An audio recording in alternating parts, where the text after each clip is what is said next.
तो आइए जानते हैं standard position of an angle के बारे में। The angle is said to be in the standard position if it's initial side coincides with the positive x axis. ये figure से नजर आ रहा है अपने को। This is origin 0 0। अगर इनिशियल साइड जिसको ये बोला गया, मान लीजिए ओ एक्स की बात कर रहा हूं, ओ एक्स यहाँ पर एक्स एक्सिस भी है यानी पॉजिटिव एक्स एक्सिस है। इधर की तरफ चलेंगे तो वो नेगेटिव एक्स एक्सिस आ जाएगा, और इधर की तरफ बात करते हैं तो पॉजिटिव एक्स एक्सिस की बात हो रही है। तो इसको इनिशियल साइड कहा गया, और ये टर्मिनल है यानी ओ एक्स को टर्मिनल साइड जहां लिखा है यानी इस तरफ थीटा एंगल से रोटेट किया गया। So this is called as the standard position of an angle. अब बात करते हैं आगे मेजरमेंट ऑफ द एंगल के अंदर में क्लॉकवाइज या anti clockwise. I am sure ये डायग्राम देख करके सभी के दिमाग में क्लॉकवाइज और एंटी क्लॉकवाइज, जिसको हम काउंटर क्लॉकवाइज भी कहते हैं, anti clockwise have another name counter clockwise also.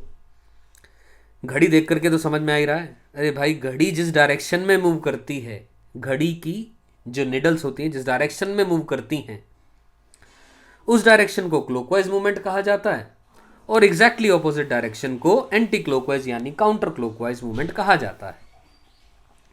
Right? तो अब प्लीज कुछ बच्चे ऐसा सोच रहे होंगे, सर घड़ी में, मेरी घड़ी में तो निडल्स ही नहीं है। So please let us talk about this type of a watch in which there are needles, right? So I'm saying here is the rotation of the terminal side in the anti-clockwise direction. We consider the angle formed as positive. यानी अगर मान लीजिए this is the initial side OX, अगर हमने OX को इधर की तरफ मूवमेंट किया, यानी ये एंगल देखें ध्यान से, this angle is, this rotation is being done in the counter clockwise या कहूँ anti clockwise direction. This angle theta, let us से ये 60 डिग्री है और इसको मैंने कहा तो इसकी मेजरमेंट आएगी 60 डिग्री, मतलब इसको पॉजिटिव कहेंगे। This angle will be positive. ये है एंटी क्लॉकवाइज का केस, एंटी क्लॉकवाइज, राइट। लेकिन अगर हम ओ एक्स को यानी इनिशियल जो साइड है उसको इस साइड यानी क्लॉकवाइज मूवमेंट करते हैं, लेट अस से दिस इज 60 डिग्री, तो here in the theta will be -60 degree. इसको हम इस एंगल को हम क्या कहेंगे, -60 डिग्री, क्योंकि ये हमने कौन सी डायरेक्शन में मूवमेंट करी, क्लॉकवाइज डायरेक्शन में।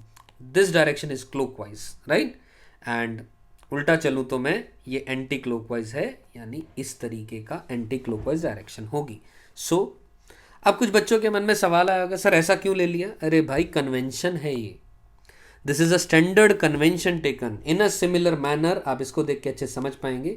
जैसे हम इस डायरेक्शन को पॉजिटिव डायरेक्शन लेते हैं एक्स एक्सिस की, और इस डायरेक्शन को नेगेटिव, ऐसा भी तो हमने क्या लिया है, कन्वेंशन लिया है। ऐसा कोई रूल बनाने के लिए हमने कुछ चीज़ों को माना कि ऐसा, इसके हिसाब से सारी चीज़ें डेवलप की गई।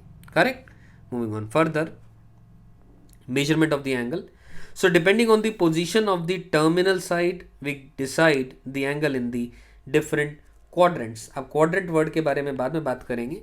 सबसे पहले जो मैंने पहले बात की वही चीज़, ये initial side है, ये terminal side है, so this angle is the positive angle, and this is the initial side herein, and this is the terminal side, and this is the negative angle. I am sure ये बात समझ में आ जाती है।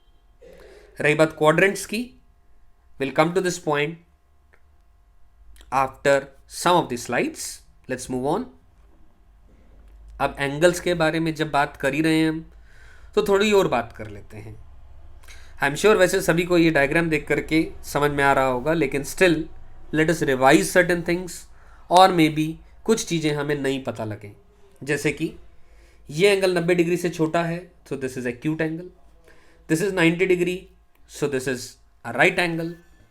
So this is an angle is greater than 90 but less than 180. This is an obtuse angle. and this is a straight line, so the entire angle here is 180 degree. This is the reflex angle.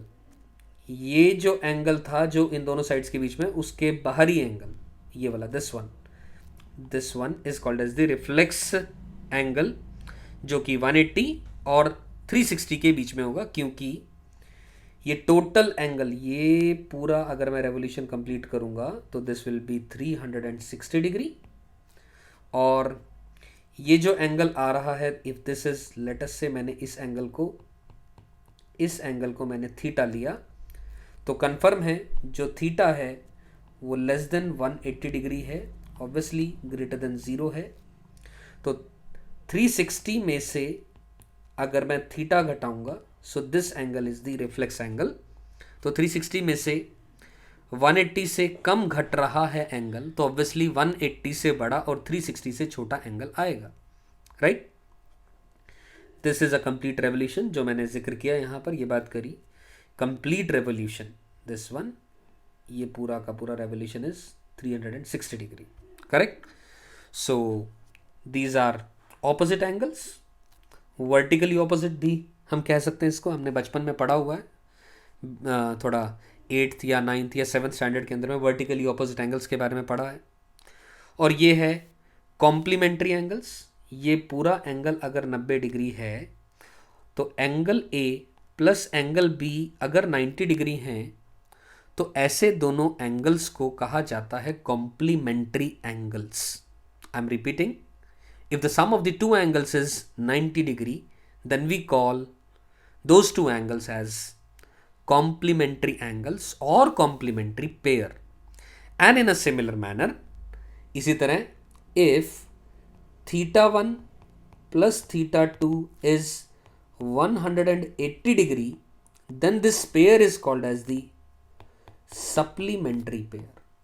This pair is called as the supplementary pair, मतलब एक angle और दूसरा angle दोनों का addition अगर 180 degree है तो उनको सप्लीमेंट्री पेयर कहा जाता है, लेकिन अगर उनका सम 90 डिग्री है तो उनको कॉम्प्लीमेंट्री पेयर कहा जाता है।